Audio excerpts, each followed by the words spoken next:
Okay, guys, we're back. Remember, math is everywhere.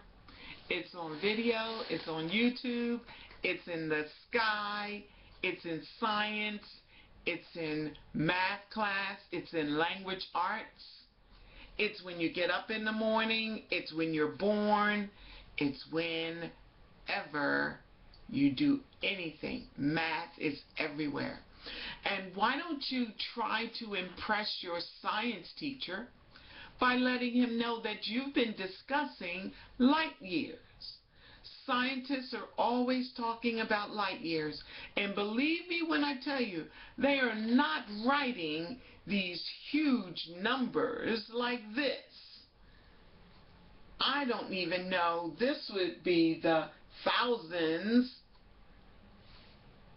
millions, trillions, billions, trillions, quintillion. That's how fast light travels in a year. Why don't you impress your science teacher, Mr. Morrow, or whoever your science teacher would be, by connecting the science and the math that's illustrated in this problem. It says 1 light year is the distance traveled by light in 1 year. And it goes this far in 1 year. Now, let's write this number in scientific notation.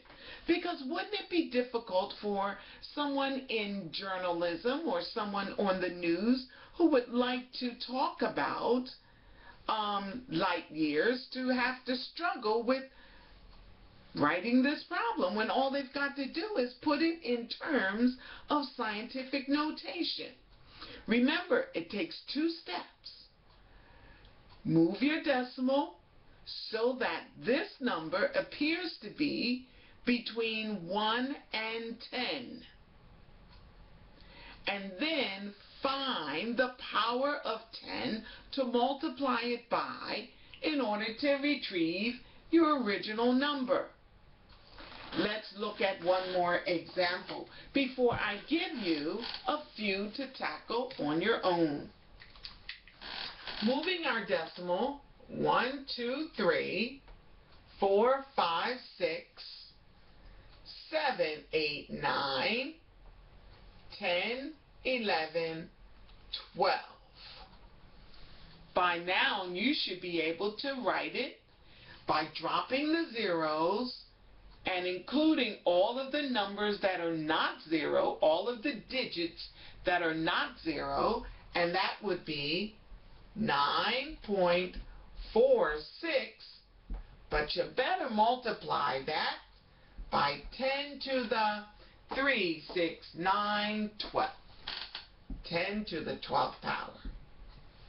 Use your calculator to multiply 9.46 times 10 to the 12th power. Now, isn't that easier to say rather than 9 quintillion, 460 trillion? Yeah. Most people don't know what it would look like. But suppose we had a number. I'm getting ready to give you a few now so that you can work it out to make sure you can write those very large numbers in scientific notation. All right, let's look at this particular problem. It says Sirius A, the dog star, is the brightest star visible in the heavens. It has a mass of, oh gosh, I've got to write this number out. It's too huge. 46, 500, 369. 1, 2, 3, 4, 5, 6, 7, 8, 9. Oh, woo! See, with all these zeros, it's so easy to make a mistake, but we want to make sure we write it in scientific notation. No wonder we call it scientific notation. It's really dealing with science. and math together. This is a perfect opportunity for us to learn scientific notation by looking at numbers that deal with science. So, with this number, how many places will we have to move our decimal to the left?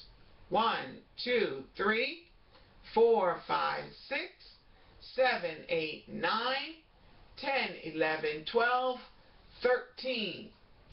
Park our decimal right behind the 4, which now gives us a number between 1 and 10. 4.65 times 10 to the 3, 6, 9, 12, 13. To the 13th power. Make sense?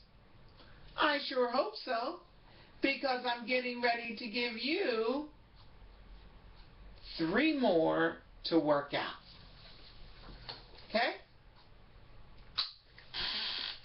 This will be your exit ticket.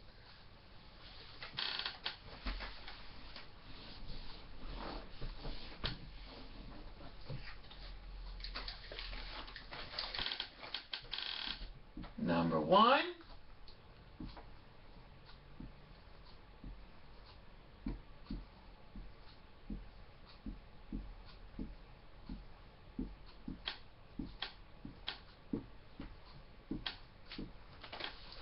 That's one long number.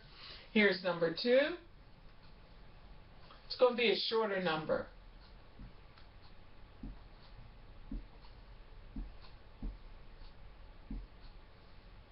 And number 3, just to make sure you got the idea, will be even a shorter number.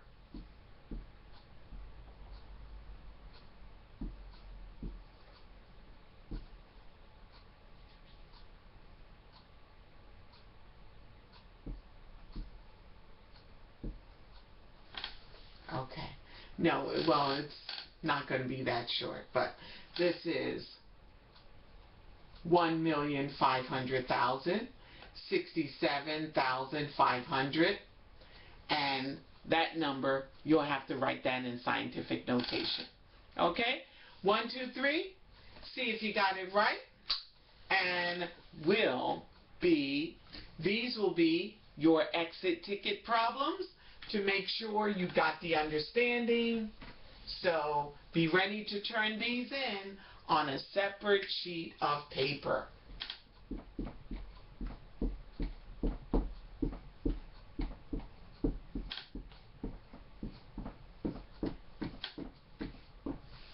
Exit ticket. Thank you. I hope you got a better understanding about scientific notation. Now we're getting ready to look at our next topic, and we'll go on from there. Take care. God bless you. I hope you remember everything that we've taught you. It's important. You'll see it again. Take care.